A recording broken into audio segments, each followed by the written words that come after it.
ಕೋಡುಬಳೆ ಅಂದ್ರೆ ಅಡುಕಲೆ. ಸಚಿವ ಸಂಪುಟ ವಿಸ್ತರಣೆ ಬಗ್ಗೆ ಸಿಎಂ ಡಿಕೆ ಶಿವಕುಮಾರ್ ಹೇಳಿದ್ದೇನು? ಬಿಜೆಪಿ ರಾಜ್ಯಾಧ್ಯಕ್ಷರ ಬದಲಾವಣೆ ಬಗ್ಗೆ ಮಾತನಾಡಿರುವಂತಹ ಆಡಿಯೋ ಬಾಂಬ್ ಸ್ಫೋಟ. ಟೌನ್ಶಿಪ್ ಕದನ, ಜೆಡಿಎಸ್ಗೆ ಕೌಂಟರ್ ಕೊಡಲು ಕಾಂಗ್ರೆಸ್ ಪ್ಲಾನ್. ಈ ಸುದ್ದಿಗಳನ್ನು ನೋಡೋಣ ರಾಜಕೀಯ ನ್ಯೂಸ್ ಟಾಪ್ನಲ್ಲಿ. ಕ್ಯಾಬಿನೆಟ್ ಸಭೆ ಇದೆ, ಇದಾದ ಬಳಿಕ ದೆಹಲಿಗೆ ಹೋಗಲೇಬೇಕು ಅಂತ ಸಿಎಂ ಡಿಕೆ ಶಿವಕುಮಾರ್ ಹೇಳಿದ್ದಾರೆ. ಇಡೀ ದೇಶಕ್ಕೆ ಮಳೆ ಅಪಾಯ ಕಾಣ್ತಾ ಇದೆ. ಈಗಾಗಲೇ ಎಲ್ಲ ಸಚಿವರಿಗೆ 2-3 ಜಿಲ್ಲೆಯ ಜವಾಬ್ದಾರಿ ನೀಡಿದ್ದೇವೆ. ಎಲ್ಲರೂ ಸ್ಪೀಡ್ ಇದ್ದಾರೆ. ಯಾವಾಗ ಏನ್ ಮಾಡಬೇಕೋ ಅದು ಆ ಕಾಲಕ್ಕೆ ಆಗುತ್ತೆ ಅಂತ ಸಿಎಂ ಡಿಕೆ ಹೇಳಿದ್ರು.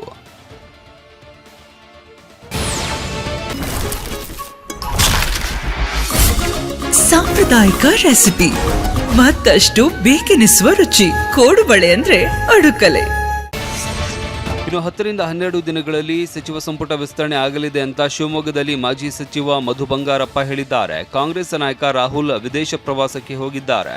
ರಾಹುಲ್ ಗಾಂಧಿ ಬಂದ ಬಳಿಕ ಸಚಿವರ ಪಟ್ಟಿ ಫೈನಲ್ ಮಾಡ್ತಾರೆ. ನನಗೆ ಸಚಿವ ಸ್ಥಾನ ನೀಡುವುದು ಪಕ್ಷದ ವರಿಷ್ಠರಿಗೆ ಬಿಟ್ಟ ನಿರ್ಧಾರ. ನಾನು ಈ ವಿಚಾರವಾಗಿ ಹೆಚ್ಚು ಚರ್ಚೆ ಮಾಡಲು ಹೋಗುವುದಿಲ್ಲ ಅಂತ ಮಧು ಬಂಗಾರಪ್ಪ ಹೇಳಿದರು. ಬಿಜೆಪಿ ಪಾಳ್ಯದಲ್ಲಿ ರಾಜ್ಯಾಧ್ಯಕ್ಷರ ಬದಲಾವಣೆ ಬಿರುಗಾಳಿ ಎದ್ದಿದೆ. ಪರಿಷತ್ ಚುನಾವಣೆಯಲ್ಲಿ ಅಡ್ಡ ಮತದಾನದ ಪೆಟ್ಟು ಬಿದ್ದಿದ್ದು ಕೇಸರಿ ಪಡೆ ವಿಲವಿಲ ಅಂತಿದೆ. ಈ ಹೊತ್ತಲೇ ಸಿಡಿದಿರುವ ಆಡಿಯೋ ಬಾಂಬ್ ಸಂಚಲನ ಸೃಷ್ಟಿಸಿದೆ. ಮಾಜಿ ಮುಖ್ಯಮಂತ್ರಿ ಡಿವಿ ಸದಾನಂದಗೌಡ ಕೇಂದ್ರದ ನಾಯಕರೊಬ್ಬರ ಜೊತೆ ಮಾತನಾಡಿದ್ದಾರೆ ಎನ್ನಲಾಗಿರುವ ಆಡಿಯೋ ಕಮಲ ಕೊಳದಲ್ಲಿ ಕಂಪನ ಎಬ್ಬಿಸಿದೆ. ಆಡಿಯೋದಲ್ಲಿ ವಿಜೇಂದ್ರರನ್ನ ರಾಜ್ಯಾಧ್ಯಕ್ಷ ಸ್ಥಾನದಿಂದ ಕೆಳಗೆ ಇಳಿಸುವ ಬಗ್ಗೆ ಚರ್ಚಿಸಲಾಗಿದೆ. ರಾಜ್ಯಾಧ್ಯಕ್ಷರನ್ನ ತೆಗೆಯೋದಕ್ಕೆ 2 ತಿಂಗಳು ಕಾಯೋಣ ಅಂತ ಮಾತನಾಡಿದ್ದಾರೆ. Now he is completing his president's term 3 years by November. Okay. Sir, for another 2 months, why we should create one more confusion? If you create the confusion, again the team of Vijayendra will slowly, smoothly, another 2 months we should push on this and we should send him out. Okay. Then his term is also over. ಇಷ್ಟೇ ಅಲ್ಲ, D V Sadananda Gowda ಮಾತನಾಡಿದ್ದಾರೆ ಎನ್ನಲಾಗಿರುವ ಆಡಿಯೋದಲ್ಲಿ 2 ತಿಂಗಳ ಒಳಗೆ ರಾಜ್ಯಾಧ್ಯಕ್ಷ ಸ್ಥಾನ ತೆಗೆದ್ರೆ ಲಿಂಗಾಯತ ಸಮುದಾಯ ಸಿಡಿದೇಳಬಹುದು ಅಂತಲೂ ಚರ್ಚಿಸಲಾಗಿದೆ. ಜುಲೈ, ಆಗಸ್ಟ್, ಸೆಪ್ಟೆಂಬರ್, ಅಕ್ಟೋಬರ್ನಲ್ಲಿ ಇವರನ್ನ ಕಿತ್ತು ಹೊರಗಡೆ ಬಿಸಾಕಿ ಅಂತ ಹೇಳಲಾಗಿದೆ. For it is July, starting day after July, August, September, October, take him out. Okay. If you do it now, his team again will Lingayats again they may start. But if after the completion, if he is replaced by some good man, then automatically Pradeep ji, everything will go smooth. That is my opinion.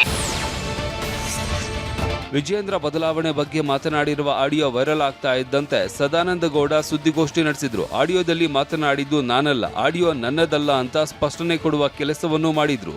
ಇದರ ಬಗ್ಗೆ no comments. ನನ್ನದಲ್ಲದಂಥ ಆಡಿಯೋಕ್ಕೆ, ನನ್ನದಲ್ಲದಂಥ ವಿಡಿಯೋಕ್ಕೆ ನಾನು ಯಾವುದೇ ಸಂದರ್ಭದಲ್ಲಿ ಇಷ್ಟವರೆಗೂ ಉತ್ತರ ಕೊಟ್ಟಿಲ್ಲ, ಮುಂದೆಯೂ ಉತ್ತರ ಕೊಡಲ್ಲ. ಆದ ಕಾರಣ ಇದರ ಬಗ್ಗೆ ನೋ ಕಮೆಂಟ್ಸ್. ಇದಕ್ಕಿಂತ ಹೆಚ್ಚು ನಾನು ಏನು ಹೇಳಲಿಕ್ಕೆ ಇಷ್ಟಪಡಲ್ಲ. ಇದಕ್ಕೆ ಬೇಕಾಗಿ ತನಿಖೆಗಳು ನಡಲಿ, ಏನು ನಡಲಿ, ನಾನು ಇದಕ್ಕೆ ಹೋಗಲ್ಲ. ನನ್ನದಲ್ಲದಂಥ ಸೊತ್ತನ್ನು ನಾನೇ ಮೈ ಮೇಲೆ ಹೇಳ್ಕೊಂಡು ಹಾಗೆ ಮಾಡಿ ಹೀಗೆ ಮಾಡಿ ಅಂತ ಕೇಳುವುದಿಲ್ಲ. ರಾಜ್ಯಾಧ್ಯಕ್ಷ ಸ್ಥಾನದಿಂದ ವಿಜೇಂದ್ರರನ್ನ ಕೆಳಗಿಳಿಸಿರುವ ಬಗ್ಗೆ ಆಡಿಯೋ ವೈರಲ್ ಆಗ್ತಾ ಇದ್ದಂತೆ ಆಪ್ತ ಬಣ ಕನಲಿ ಕೆಂಡವಾಗಿದೆ. ಷಡ್ಯಂತ್ರ ಮಾಡಿದ್ರೆ ಸಹಿಸಲ್ಲ ಅಂತ ರೇಣುಕಾಚಾರ್ಯ ಗರಂ ಆಗಿದ್ದಾರೆ. ಅಲ್ಲದೆ ವಿಜೇಂದ್ರ ಪಕ್ಷ ಸಂಘಟನೆ ಮಾಡಿದ್ದಾರೆ, ಅವರ ಬಗ್ಗೆ ಮಾತನಾಡುವ ಹಕ್ಕು ಯಾರಿಗೂ ಇಲ್ಲ ಅಂತ ಸಂಸದ ಕೋಟಾ ಶ್ರೀನಿವಾಸ ಪೂಜಾರಿ ಹೇಳಿದ್ದಾರೆ. ವಿಜೇಂದ್ರ ಅವರ ನೇತೃತ್ವದಲ್ಲೇ ಗಟ್ಟಿಯಾಗಿ ಹೇಳ್ತೀನಿ, ವಿಜೇಂದ್ರ ಯಾರು ಬದಲಾವಣೆ ಮಾಡ್ಬೇಕಂತ ಹೇಳ್ತಾರ ಒಳಸಂಚು ಬಹಿರಂಗವಾಗಿ ನಿಮಗೆ ತಾಕತ್ತಿದ್ರೆ ವಿಜೇಂದ್ರ ಬದಲಾವಣೆ ಮಾಡಿ ಅಂತ ಹೇಳ್ಬಿಡ್ರಿ. ಯಡಿಯೂರಪ್ಪನ ಅವಶ್ಯಕತೆ ಇಲ್ಲ ಅಂತ ಹೇಳ್ಬಿಡ್ರಿ ಬಿಜೆಪಿಗೆ. ವಿಜೇಂದ್ರ ನೇತೃತ್ವದಲ್ಲಿ 2028 ನಾವು ಚುನಾವಣೆಗೆ ಹೋಗ್ತೀವಿ, ಮತ್ತೆ ಅಧಿಕಾರಕ್ಕೆ ಬರ್ತೀವಿ. ಈ ರೀತಿ ವಿಜೇಂದ್ರ ಬಗ್ಗೆ ಅಗೌರವ ಮಾತಾಡಿದ್ರೆ, ಅವ್ರು ಉಳಿಸಕ್ಕೆ ಷಡ್ಯಂತ್ರ ಮಾಡಿದ್ರೆ ನಾವು ಸಹಿಸಲ್ಲ ಅಂತ ಹೇಳಕ್ ಇಚ್ಛೆ ಪಡ್ತೀವಿ. ನಾವು ಪರ್ಯಾಯ ಸಭೆ ಮಾಡ್ತೀವಿ. ಯಾಕೆ ವಿಜೇಂದ್ರ ಜೊತೆಗೆ ಇಲ್ಲ. ಇವತ್ತಿನ ಪ್ರಸ್ತುತ ರಾಜ್ಯಾಧ್ಯಕ್ಷರಾಗಿ ಭಾರತೀಯ ಜನತಾ ಪಕ್ಷದ ರಾಜ್ಯಾಧ್ಯಕ್ಷರಾಗಿರುವಂಥ ವಿಜೇಂದ್ರರವರನ್ನ ಕೇಂದ್ರವೇ ಸಾಮರ್ಥ್ಯದೊಡನೆ ನಿಯುಕ್ತಿ ಮಾಡಿರುವುದು. ಅವರು ಕೆಲಸಗಳನ್ನು ಮಾಡ್ತಾ ಇದ್ದಾರೆ. ಇನ್ನು ಯಾವ ನಿರ್ಧಾರ ತಗೊಳ್ಬೇಕಾದ್ರೂ ಕೂಡ ಕೇಂದ್ರವೇ ತಗೊಳ್ಬೇಕು. ಬಿಡದಿ ಟೌನ್ಶಿಪ್ ವಿಚಾರವಾಗಿ ತೀವ್ರ ಪರ ವಿರೋಧದ ಕದನ ಜೋರಾಗಿದೆ. ಬಿಡದಿಯಲ್ಲಿ ಟೌನ್ಶಿಪ್ ಖಂಡಿಸಿ ಜೆಡಿಎಸ್ ನಾಯಕರಂತೂ ಸರ್ಕಾರದ ವಿರುದ್ಧ ಅಬ್ಬರಿಸ್ತಾ ಇದ್ದಾರೆ. ಜೂನ್ 21ರಂದು ಟೌನ್ಶಿಪ್ ಯೋಜನೆಯನ್ನ ಖಂಡಿಸಿ ಜೆಡಿಎಸ್ ಬೃಹತ್ ಪಾದಯಾತ್ರೆ ಮಾಡಿದ್ರು. ಇದೀಗ ದಳಪತಿಗಳಿಗೆ ಕೌಂಟರ್ ಕೊಡೋದಕ್ಕೆ ಕಾಂಗ್ರೆಸ್ ಮೆಗಾ ಪ್ಲಾನ್ ಮಾಡಿದೆ. ಕಾಂಗ್ರೆಸ್ ಕೂಡ ಟೌನ್ಶಿಪ್ ಪರವಾಗಿ ಪಾದಯಾತ್ರೆ ರಣಕಹಳೆ ಮೊಳಗಿಸುವುದಕ್ಕೆ ಸಜ್ಜಾಗಿದೆ. ಬಿಡದಿ ಟೌನ್ಶಿಪ್ ಪರವಾಗಿ ಮಾಗಡಿ ಕಾಂಗ್ರೆಸ್ ಶಾಸಕ ಎಚ್.ಸಿ. ಬಾಲಕೃಷ್ಣ ನೇತೃತ್ವದಲ್ಲಿ ಬೃಹತ್ ಪಾದಯಾತ್ರೆಗೆ ಕರೆ ನೀಡಲಾಗಿದೆ. ಜುಲೈ 4ರಂದು ಬಿಡದಿ ಟೌನ್ಶಿಪ್ ನಡೆಯುವ ವ್ಯಾಪ್ತಿಯಲ್ಲಿ ಈ ಪಾದಯಾತ್ರೆ ನಡೆಯಲಿದೆ. ಯೋಜನೆಯಿಂದ ಏನೆಲ್ಲ ಅನುಕೂಲಗಳಿವೆ, ಯೋಜನೆಗೆ ಎಷ್ಟು ರೈತರು ಒಪ್ಪಿದ್ದಾರೆ ಎಂಬ ಮಾಹಿತಿ ಪಾದಯಾತ್ರೆ ಮೂಲಕ ಜನರ ಮುಂದಿಡೋದಕ್ಕೆ ಕಾಂಗ್ರೆಸ್ ಪ್ಲಾನ್ ಮಾಡಿಕೊಂಡಿದೆ. ಮಾಡೋ ಸಂದರ್ಭದಲ್ಲಿ ಅವರೇ ಇತ್ತಲ್ಲ ಸರ್ ಅಧಿಕಾರದಲ್ಲಿ, ಅವರಿಗೆ ಪೆನ್ನು ಪೇಪರ್ ಇತ್ತಲ್ಲ ಸರ್, ಅವಾಗ ಮಾಡ್ಬೋದಾಗಿತ್ತು. ಅವಾಗ ಮಾಡದೆ ಡಿ.ಕೆ. ಶಿವಕುಮಾರ್ ಅವ್ರ ಮೇಲೆ ಗೂಬೆ ಕುಂಡಿಸ್ಬೇಕು ಅಂತಕ್ಕಂಥ ವಿಚಾರವಾಗಿ ಡಿ.ಕೆ. ಶಿವಕುಮಾರ್ ಅವರು ಮುಖ್ಯಮಂತ್ರಿ ಆದ್ಮೇಲೆ ಭಾಳ ಆ್ಯಕ್ಟಿವ್ ಆಗಿಬಿಟ್ಟಾರೆ. ನೋಡೋಣ, ಈಗಾಗಲೇ ನಮ್ಮ ಅಭಿಪ್ರಾಯನ ಹೇಳ್ತೀವಿ. ಸಾಕಷ್ಟು ಜನ ಈಗಾಗಲೇ ಬಹಿರಂಗವಾಗಿ ಕೂಡ ವ್ಯಕ್ತ ಮಾಡಿದ್ದಾರೆ. ಸೊ ಹೇಳುವಂಥ ಅವಕಾಶ ಬಂದರೆ ನಾವು ಕೂಡ ಆ ಥರದ ಇಂಪ್ಯಾಕ್ಟ್ ಏನಾಗ್ಬೋದು ಬರುವಂಥ ಚುನಾವಣೆಯಲ್ಲಿ ಬಗ್ಗೆ ಚರ್ಚೆ ಅಧ್ಯಕ್ಷರ ಗಮನಕ್ಕೆ ತರ್ತೀವಿ. ಇದು ರಾಜಕೀಯ. ಡಿ.ಕೆ. ಶಿವಕುಮಾರ್ ಅವರು ಮುಖ್ಯಮಂತ್ರಿ ಆದಮೇಲೆ ಸ್ವಲ್ಪ JDS ಕುಮಾರಸ್ವಾಮಿ ಅವರಿಗೆ ಸ್ವಲ್ಪ ತೊಂದರೆ ಆಗ್ತಾ ಇದೆ. ಆ ಒಂದು ರಾಜಕೀಯ ಇಲ್ಲಿ ತರ್ತಾ ಇದ್ದಾರೆ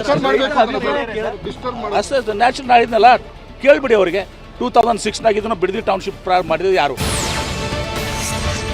ಚಿಕ್ಕಬಳ್ಳಾಪುರ ಕೆಂಪೇಗೌಡ ಜಯಂತಿ ವೇಳೆ ನಡೆದ ಗಲಾಟೆ ಪ್ರಕರಣ ಈಗ ರಾಜಕೀಯ ತಿರುವನ್ನ ಪಡೆದಿದೆ. ಶಾಸಕ ಪ್ರದೀಪ್ ಈಶ್ವರ್ ವಿರುದ್ಧ ಜೆಡಿಎಸ್ ಮತ್ತು ಬಿಜೆಪಿ ಮುಖಂಡರು ಹಾಗೂ ಕಾರ್ಯಕರ್ತರು ಪೊಲೀಸ್ ಠಾಣೆ ಮೆಟ್ಟಿಲೇರಿದ್ದಾರೆ. ಎಸ್ಪಿ ಕಚೇರಿಯ ಮುಂದೆ ಬೃಹತ್ ಪ್ರತಿಭಟನೆ ನಡೆಸಿ ಗದ್ದಲ ಗಲಾಟೆಗೆ ನೇರವಾಗಿ ಕೈ ಶಾಸಕ ಪ್ರದೀಪ್ ಈಶ್ವರ್ ಕಾರಣ. ಅವರ ಮೇಲೂ ದೂರು ದಾಖಲಿಸಬೇಕು ಅಂತ ಆಗ್ರಹಿಸಿ ಎಸ್ಪಿಗೆ ದೂರು ನೀಡಿದ್ದಾರೆ. ಕೋಡುಬಳೆ ಅಂದ್ರೆ ಅಡುಕಲೆ.